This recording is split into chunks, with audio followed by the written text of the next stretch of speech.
Assalamualaikum warahmatullahi wabarakatuh. Untuk pertemuan kali ini kita akan membahas isu-isu strategi dalam perusahaan multinasional. Nah, pada pertemuan kali ini kita memasuki pertemuan ke-12. Bagi mahasiswa yang belum mengumpulkan tugasnya minggu lalu, batas waktu pengumpulan sudah habis. Nah, issues and trends. Global market searching operation filter companies create choice based on service fit and flexibility. Nah, di sini ada ya pemasaran secara global, secara operasi virtual, perusahaan itu harus mempunyai layanan yang baik, layanan yang fleksibel mungkin. Nah, selain itu perusahaan juga harus mampu mensupply serta menggunakan teknologi kemampuan serta pelayanan yang baik kepada konsumen. Nah, di sini ada the chain of cooperation. Di sini ada beberapa karakteristik dari beberapa perusahaan, yaitu ada bagian tentang organisasinya, fokus, style, search dan struktur, research, operation, produknya bagaimana. Nah, di sini sudah dijabarkan, di sini untuk 20 tahun ke depan, apa yang akan dilakukan perusahaan, 21 tahun yang ke depan, apa yang akan dilakukan perusahaan. Nah, perusahaan multinasional atau MNC adalah jenis-jenis khusus perusahaan internasional, perusahaan yang terlibat dalam sembrang kombinasi aktivitas mulai dari mengekspor atau mengimpor sampai pada skala penuh proses pemanufakturan di luar negeri.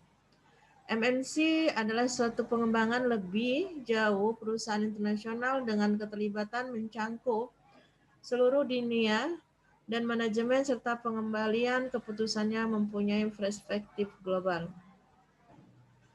Nah, karakteristik MNC menurut Dimza pada tahun 1972, yang pertama itu pembuat keputusan selalu mempertimbangkan kesepakatan yang ada secara global.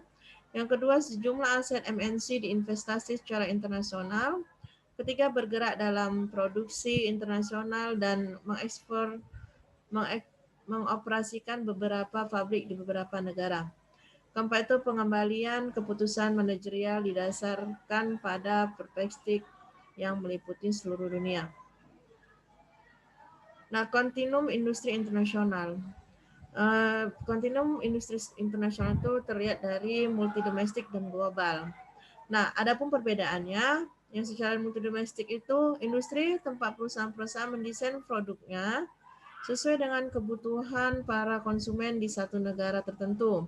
Misalnya usahanya itu usaha eceran, asuransi, perbankan, dan lain sebagainya. Nah, sedangkan global itu sebenarnya mendunia, di mana industri, di mana perusahaan membuat dan menjual produk yang sama dengan hanya melakukan penyesuaian kecil pada negara tertentu di seluruh dunia. Itu contohnya perusahaan yang bergerak secara global itu contohnya di bidang otomotif, bahan kendaraan, perangkat televisi, handphone, dan lain sebagainya. Nah, perdagangan internasional, keunggulan kompetitif versus keunggulan kooperatif. Nah, keunggulan kooperatif negara, menurut ada dua teori yang mendasari, yaitu menurut Adam Smith, keunggulan absolut, dan menurut David Ricardo, keunggulan komparatif. Sedangkan keunggulan komparatif negara, menurut M.A. Porter, kondisi faktor produksi, kondisi permintaan, industri pendukung dan industri terkait, serta strategi perusahaan dan struktur serta persaingan. 4 tahap melakukan perkembangan persaingan. Yang pertama, kekuatan faktor produksi. Kedua, kekuatan investasi. Ketiga, kekuatan inovasi. Dan keempat, kekuatan kesejahteraan. Nah, variabel-variabel penting dalam lingkungan sosial internasional. Yang pertama, ekonomi. Kedua, teknologi. Ketiga, hukum politik. Keempat, sosio-budaya. Pengamatan terhadap kekuatan kelemahan internasional.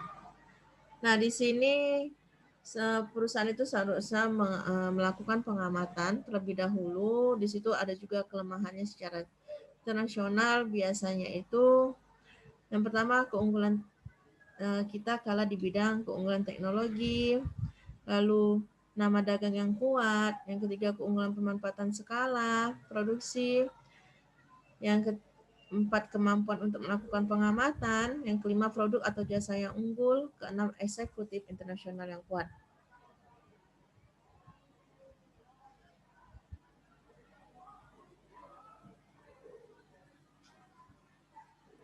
Nah, isi internasional dalam perumusan strategi. Analisis portofolio internasional. Di sini adanya daya tarik negara dan kekuatan kompetitif produk. Nah, strategi internasional yang belum digunakan seperti mengekspor, memberikan lisensi, joint venture, akuisisi.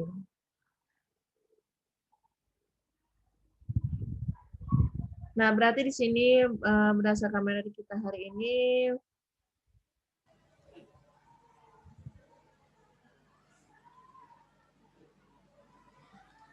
bahwasannya sebelum kita membuka usaha, kita harus melihat keadaan lingkungan sekitar tempat kita untuk mendirikan usaha.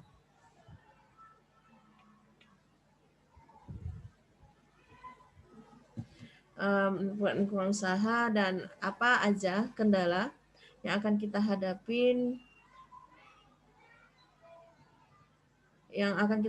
ke depannya. Kita harus mampu mencari solusi serta menanganin bagaimana di pangsa pasar, karena di sini kita sudah melakukan pemasaran produk itu secara multinasional. Nah, sekian pemaparan materi dari saya. Tugas kali ini sama seperti minggu lalu.